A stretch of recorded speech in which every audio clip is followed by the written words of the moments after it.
ஓம் சீதாரா நேயர்களுக்கு வணக்கம்.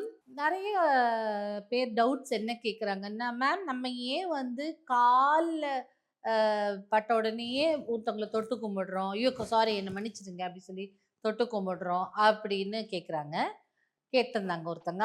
ஆனா எனக்கு இந்த கேள்வி ரொம்ப பிடிச்சிருந்ததுனால, இத பத்தி பேசணும்னு நெனச்சுட்டு பேசுறோம். கால்ல விழுந்து கும்பிடுறது எதுக்கு அப்படின்னு பார்த்தீங்கன்னா, நெறைய பேரு நல்ல விஷயம் தெரிந்தவர்கள், "கால்ல தொடாதீங்க" அப்படின்னு சொல்லுவாங்க. 1 குருமார்கள், இல்ல பெரிய ஆன்மீக "இல்ல இல்லங்க என் காலெல்லாம் விழாதீங்க" அப்படின்னு சொல்லி. ஏன்னா, குருவின் கால் நம்ம தொடும்போது, நம் கர்மாவை அவர் ஏற்றுக்கொள்கிறார்ன்னு அர்த்தம். அப்போ உங்க கர்மாவை ஏற்றுக்கொள்ளும் அளவிற்கு நீங்க அவரிடம் க்ளோஸா இருந்தா தான். இல்ல அவர் சக்தி வாய்ந்தவரா இருந்தா தான். இது குருக்கெல்லாம் பொருந்தும். ஆனா நாம ரெகுலரா கால ஏன் தொட்டு கும்பிடுறோம் அப்படின்னா, அங்க லக்ஷ்மி குடிகொள்கிறாள். இப்போ பசுமாட்டிற்கு லக்ஷ்மி எங்க இருப்பாங்க? பசுவின் கால்கள்ல இருப்பார் இல்லையா? அப்போ அந்த பசுமாடு எங்கெல்லாம் நடக்கிறதோ, அங்க வந்து இருக்கிற தீட்டு, தோஷம் எல்லாம் போயிடும். அதனால தான் வீட்டுக்குள்ள கிரகப்பிரவேசம் பண்ணும்போது கூட பசுமாட்டையும், கன்னுக்குட்டியும் முதல்ல நடக்க விடுவாங்க வீட்டுக்குள்ள. அதுக்கப்புறம் தான் இவர்கள் வருவார்கள். ஏன் அப்படின்னா, இது போய் அந்த தோஷம், திருஷ்டி என்னென்ன பாவங்கள் இருக்கோ அதெல்லாம் எடுத்துரும். அதனுடைய கால்ல மகாலட்சுமி அதனால பசுமாட பின்புறமா நம்ம தொட்டு கும்பிடுறோம் இல்லையா? அப்ப நமக்கு வந்து இந்த கால்கள்ங்கிறது வந்து ரொம்ப முக்கியமான ஒரு விஷயம். ஏன்னா, நம்ம சரீரம் ஃபுல்லா சரீரத்தையே தாங்கிக் கொண்டு நிற்பது அந்த சிறு பாதங்கள் தான். கால்ல தானே யார் பார்க்க போறா? கால்ல தானே யார் பார்க்க போறான்னு சொல்லிட்டு, அந்த காலுக்கு ஒரு கவனம் செலுத்துறதே இல்ல. அந்த காலை மெயின்டெயின் பண்றது கிடையாது. நெறைய பேருக்கு பார்த்தீங்கன்னா, அந்த நகம் எல்லாம் உடைஞ்சு, அந்த மாதிரி கால்ல வெடிப்பு வந்து அப்படியெல்லாம் இருக்கும். அப்படிலாம் இருக்கக்கூடாது. சப்போஸ் வெடிப்பு ஏதாவது வந்ததுன்னா, அதற்கான ட்ரீட்மெண்ட்ஸ் இருக்கு. நாட்டு மருந்துலயே நெறைய விஷயங்கள் எல்லாம் இருக்கு. அதெல்லாம் நம்ம ஸ்க்ரப் பண்ணி எடுத்து நீட்டா அந்த கால மாத்திரம் நீட்டா வச்சுக்கணும். ஏன் அப்படின்னா, அங்க வந்து மகாலட்சுமியின் வாசம். இப்போ நீங்க வட இந்தியால எல்லாம் பார்த்தீங்கன்னா, வீட்டுக்குள்ள நுழையும்போது ஒரு படி ஒரு ஆழாக்குல அரிசி வச்சு அத காலால உள்புறமா உதைச்சு வருவாங்க. ஏன் கையால கூட தள்ளி இருக்கலாம் இல்லையா?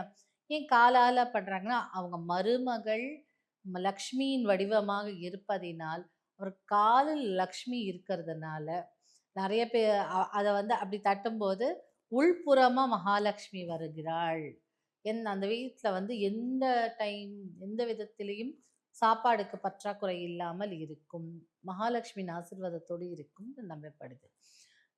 இப்பல்லாம் பார்த்தீங்கன்னா, நம்ம பெரிய பெரிய குருமார்கள்லாம் உங்க கால் எங்க வீட்ல பட்டாலே போதுங்க, நாங்க செல்வ செழிப்பா இருப்போம் அப்படின்னு. சில பேர் வந்த ராசி அப்படி சொல்லுவாங்க. அந்த என்ட்ரி குடுத்தாலே அவங்களுக்கு நல்லா இருக்கும். அந்த அடி எடுத்து வைத்தாலே அப்படின்னு. அப்புறம் இந்த அடி எடுத்து வைக்கும்போது, வலது கால்ல லக்ஷ்மி நாராயணம் லக்ஷ்மியும் நாராயணனும் இருக்கிறார்கள். அப்போ வலது காலை எடுத்து வைக்கும்போது, முதலில் லக்ஷ்மியும் நாராயணனும் வீட்டுக்குள்ள வருவார்கள். இடது கால்ல இருக்கும்போது, லக்ஷ்மியும் அவளுடைய அக்காங்க சொல்லக்கூடிய மூதேவியும் வசிக்கிறார்கள். அப்போ முதல்ல இடது கால வைக்கும்போது, இறங்குறது மூதேவியா இருக்கும். அதனால தான் வந்து லக்ஷ்மி அதனால தான் சொல்லுவாங்க, "நீங்க கால மட்டும் சுத்தமா வச்சுக்கோங்க" அப்படின்னு சொல்லுவாங்க. ஏன் அப்படின்னா, உடனே கால்ல சுத்தமா இல்லன்னா, சனி பகவான் பிடிச்சுக்கும் அப்படின்னு நம்மள பயமுறுத்தி வைப்பாங்க. எஸ்பெஷலி குதிகால்ன்னு சொல்லக்கூடிய நம்ம அந்த ஹீல் பார்ட் இருக்குல்ல, அத தான் வந்து யாரும் மெயின்டெயினே பண்றது கிடையாது. கால்லலாம் 1000 வெடிப்பு இருக்கும். அது அப்படியே வலிக்கும் சில பேருக்கு. ஸோ அதெல்லாம் கிளியர் பண்ணி, அதுக்கு என்னென்ன ரெமெடீஸ், வீட்டு ரெமெடீஸ் உங்களுக்கு தேவைன்னா நானும் குடுக்குறேன். பட் உங்களுக்கு தெரிஞ்ச ரெமெடீஸ், உங்களுக்கு தெரிஞ்ச வைத்தியங்களை பண்ணி, அந்த கால வந்து ரொம்ப நீட்டா வச்சுக்கிறது ரொம்ப நல்லது. அந்த நம்ம வீட்டுக்கும் லக்ஷ்மி கடாட்சத்தை உண்டு பண்ணி கொடுக்கும். 2வது வந்து அந்த கால்ல ஆசீர்வாதம் பண்ணும்போது, நம்ம எத்தன பேரு கோவப்பட்டாலும் கால்ல விழுந்த உடனே சரியாயிடுவாங்க. இப்ப தலைய தொட்டு பாருங்க, உர்ருன்னு கோவம் வரும். ஆனா கால்ல விழுந்தா டக்குன்னு சரிம்மா காலெல்லாம் விழுந்தாங்க அப்படின்னு சொல்லுவோம். காலுங்கிறதோ இல்ல அதுவும் அது ஆக்சுவலா மதிக்கக்கூடிய ஒரு பாகம் தான் நம் உடலில். ஆம், வாமன அவதாரத்துல அந்த 3 அடி மண்ணே பேசுச்சு இல்லையா? இன்னமும் நம்ம பெருமாள் கோயில்லலாம் போம்போது, அந்த பாதம் வரைந்து அந்த பாதத்தை வைத்து தான் ஆசீர்வாதம் பண்ணுவாங்க.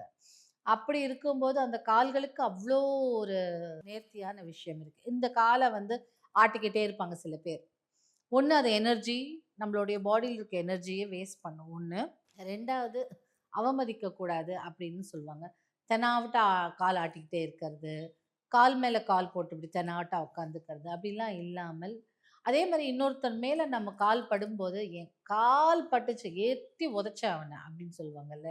அப்போ என்ன பண்ணுறீங்க, உங்களுக்கு இருக்கும் மகாலட்சுமியே அவனுக்கு எட்டி உதைச்சு கொடுத்துடுறீங்க. அப்படி பண்ணக்கூடாது. அதனால தான் கால் பட்டாலே டக்குன்னு இன்னொருத்தவங்களை சாரிங்க என்ன மன்னிச்சிருங்க தொட்டு கும்பிட்ருவோம். ஏன்னா அந்த லக்ஷ்மியை திரும்ப பெற்றுக்கொள்கிறதுக்காக. ஸோ இதெல்லாம் சின்ன சின்ன ட்ரிக்ஸாக அந்த காலத்தில் பண்ணிட்டு வந்தாங்க. ஆனால் நம்ம அதை அசால்ட்டாக எடுத்துக்கிறோம் இல்லை. ஸோ அதனால் அதை மெயின்டைன் பண்ணணும். அதே மாதிரி சில பேர் தூங்கும்போது கூட கால் மேலே கால் போட்டு தூங்குவாங்க. கால் இப்படி வச்சுட்டு ஆட்டிகிட்டே இருப்பாங்க டிவி பார்க்கும்போது எல்லாம். அதெல்லாம் பண்ணக்கூடாது. அதெல்லாம் பண்ணாலே நம்மளுக்கு வந்து ஒரு நெகட்டிவ் எனர்ஜி மாதிரி வச்சுக்கோங்களேன். அதனால மகாலட்சுமி வாசம் செய்யும் கால்களில் நாம் அழகாக அணிகலன்கள் போட்டோ, அந்த காலை பராமரிச்சுக்கிட்டோ, எந்த வித தீய சக்திகளுக்கும் இடம் கொடுக்காமல், நாம் போகும் இடமெல்லாம் லக்ஷ்மி கடாட்சமாக உண்டாக்க நாம் அதை மெயின்டைன் பண்ணணும். ஸோ ஏன் காலில் தெரியாமல் யார் மேலேயா பட்டுட்டா சாரி சொல்கிறோன்னா இதுதான் அர்த்தம். அப்போது நீங்கள் சாரி சொல்லலைன்னா உங்களோட லக்ஷ்மி கடாட்சம்லாம் அவங்கக்கிட்ட போயிடும். ஸோ அதனால் தெரியாமல் யார் மேலே கால் படும், என்னை மன்னிச்சுக்கோங்க தெரியாமல் பட்டுடுச்சுன்னு சொல்லிட்டு வந்திருந்தீங்கன்னா அந்த லக்ஷ்மி உங்களோடையே வந்துடும். ஒன்று. அதே மாதிரி செருப்பை வந்து ஒரு கண்ணாபின்னான்னு யூஸ் பண்ணுறீங்க, அந்த செருப்பை கொஞ்சம் மெயின்டைன் பண்ணுறது இதெல்லாம் இருக்கணும். ஏன்னா கால்களை பாதுகாக்கக்கூடிய வல்லது இல்லையா. ஸோ இதுதான் இதனுடைய பேக்ரவுண்ட் ஸ்டோரி.